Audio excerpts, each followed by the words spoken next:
What's up mga master? Ayan, so for today's vlog mga master ay gagawa tayo ng tutorial kung paano ko ginawa yung ganito kagandang stainless hook mga master. Ayan, so wag na natin itong patagalin. Let's go! Ayan, so yung gagamitin nating stainless ay number 30 mga master. Ayan, so numero 30. Yan, so ito yung ginagamit namin na ginagawa naming taga. Yan, para sa tamarong mga master. Ayan. So una mga master, yan step 1. So laparo nasa nato ang dulo mga master. Ayan, so laparo nato para makagawa tayo ng sima mga master. Ayan.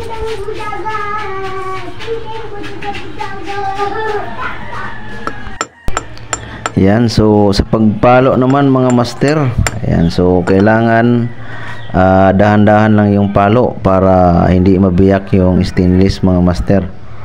Kasi masilan yung stainless na yan mga master. Pag nasobrahan mo ng palo, ayan, so nabibiyak yan.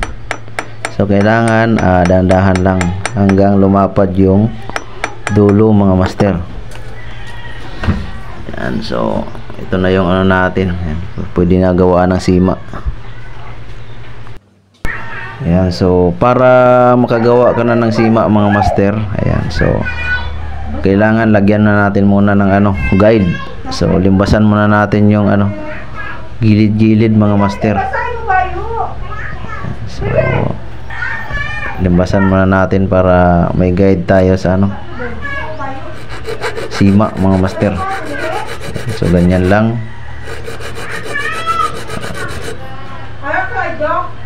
Ayan.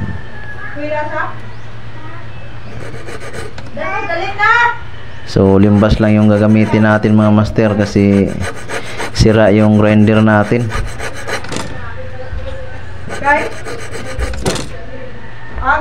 Ayan. So kung may guide na yung nyo mga master, kung nalimbasan nyo na, ayan, so hindi ilimbas yung pangporma natin. Ayan, so ang gagamitin natin ay ito mga master, ayan, ituturo ko. Ayan, ito kutsilyo mga master. Yan, kung may ita kayo dyan, kutsilyo. So lang yan lang yung pangporma ng sima mga master. Ayan, so hiwain nyo lang ganyan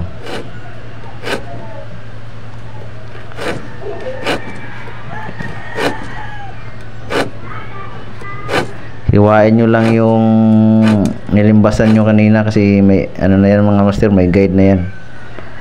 Ayan.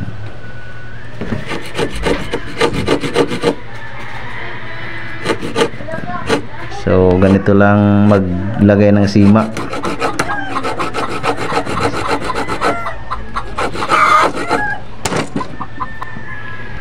Ganyan lang mga master. So ayan, so okay na mga master. Ayan, yan, so okay na yung sima natin mga master. Ngayon susunod natin gagawin ay patulisin na natin yung dulo mga master. Ayan, kung may grinder kayo sa inyo, ayan, mas maganda yun mga master, mas mabilis. Kung wala, ayan, gayahin nyo lang yung gagawin ko mga master. Ayan, so kung limbas lang yung gagamitin nyo, ayan, so paipitan nyo lang ng plies mga master. Ayan, tsaka pukpukin mga master. So ganito lang mga master.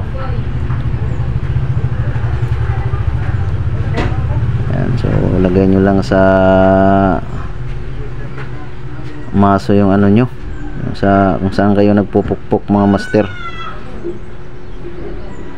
Ayan, so kakapukpukin. So ganun lang kabilis mga master. Ayan. Ayan, so konti na lang yung lilimbasin natin mga master. Ayan, so patutulisin na natin yan. Ayan, so fast forward na natin mga master. Ayan, para mabilis tumulis.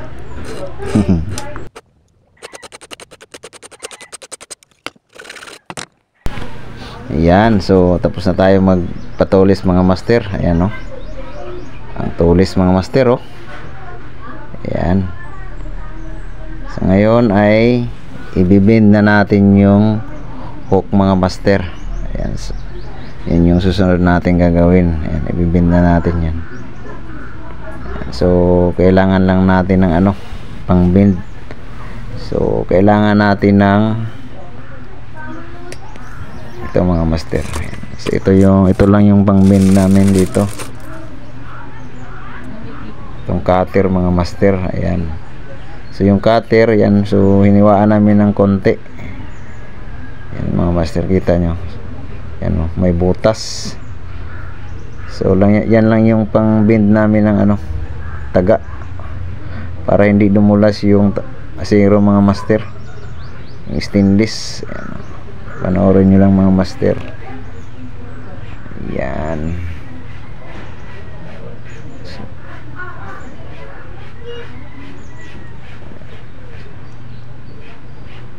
Yan. So yung gagawin pala natin na taga ay ano, ang sukat niya ay ano, 0.2 mga master. Yan, 0.2. Yan. So mustard style. Yan. So napurma na yung taga natin mga master. Yan. So hindi pa, pero hindi pa yan yung final niya mga master.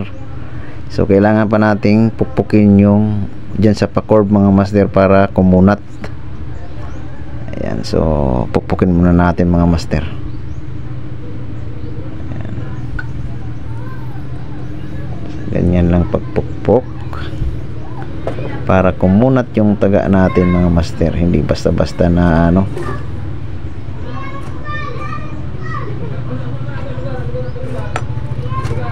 Ayan, so kailangan lang natin pukpukin yung dyan sa may pa-curve mga master. Yan, habang pinupukpok mo pala yan, so nagbabago yung ano nya, forma nya. Yan, yung kanina na forma na, so ngayon yan parang nag-iba mga master. So kailangan natin ibalik yan pagkatapos ng pukpok. Napukpok na natin yan, so kailangan natin ibalik yung forma nya. So pag napukpok nyo na yan mga master, ang kunat na yan, hindi na yan basta-basta. Yan, so okay na yung mga master. Yan, pukpok konti. Alright, so ganyan lang. Yan, no, ganda ng taga natin mga master. Ayan,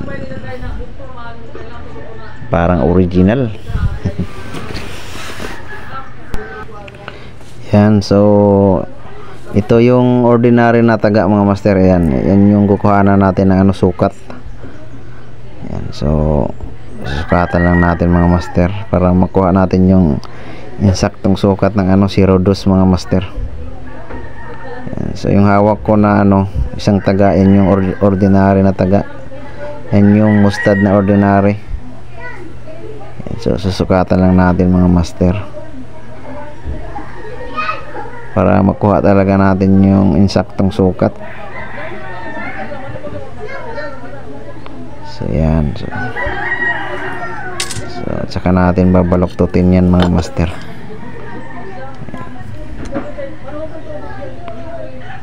So ibibin na naman natin ngayon yung ano nya, yung talian ng nylon, yung pabilog. So yan yung susunod natin gagawin. So titirahin na natin yung pabilog mga master. Ayan, so dito natin ibibilog yung ano natin, ulo-ulo ng ano, taga dyan mga master. So ganyan lang mga master. So ganyan lang magbilog. Ayan. So sundan nyo lang yung mga master, sundan nyo lang yung ganyang ano, style. Ayan, kakagawa na kayo ng ano, ganyang kagandang taga. Ayan, so ganyan lang magbilog mga master. Alright,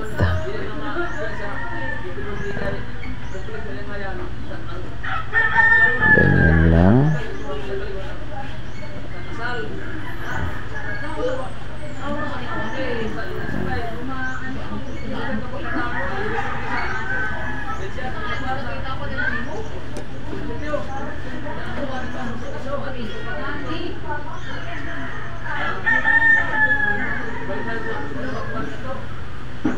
So medyo matigas yung number 30 mga master.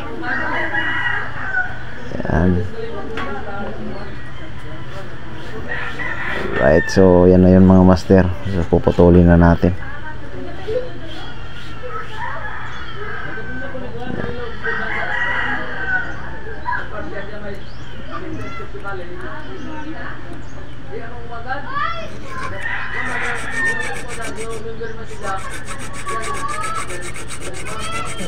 Puputulin lang, limbasan natin para mabilis maputol.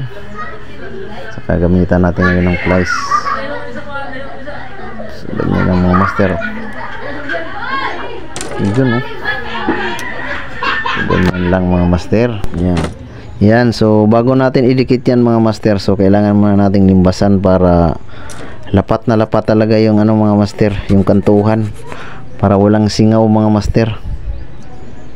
Ayan, so kailangan nyo munang limbasan bago natin pagdikitin. Ayan, so kunting limbas lang. Ayan. Ayan, so pag yung flat na siya mga master, saka natin ano pagdikitin. So dito lang natin yan pagdikitin sa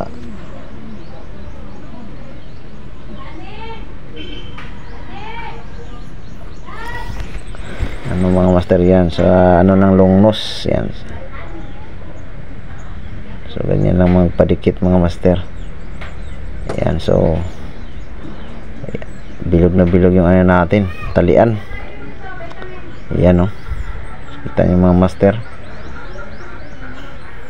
Yan, so ganyan lang mga master. Yan, so okay na yung taga natin.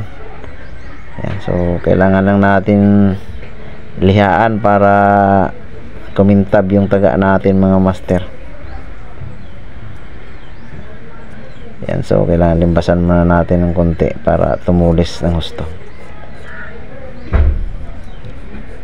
Konting retouch lang mga master. Yan, so kailangan natin lihaan. Yan, so kahit anong liha mga master, basta liha. Yan, so ganyan lang mga master, liha-liha lang. Ayan.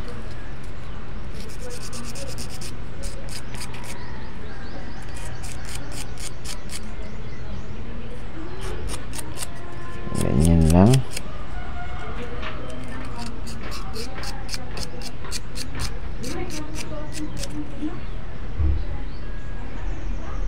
Ayan, so tapos na yung taga natin mga master. Ayan, sana nagustuhan nyo yung tutorial natin ngayon. Ayan, so hanggang dito na lang yung vlog natin. Ayan, salamat sa inyong panonood. Yan, maraming salamat. Yan, God bless.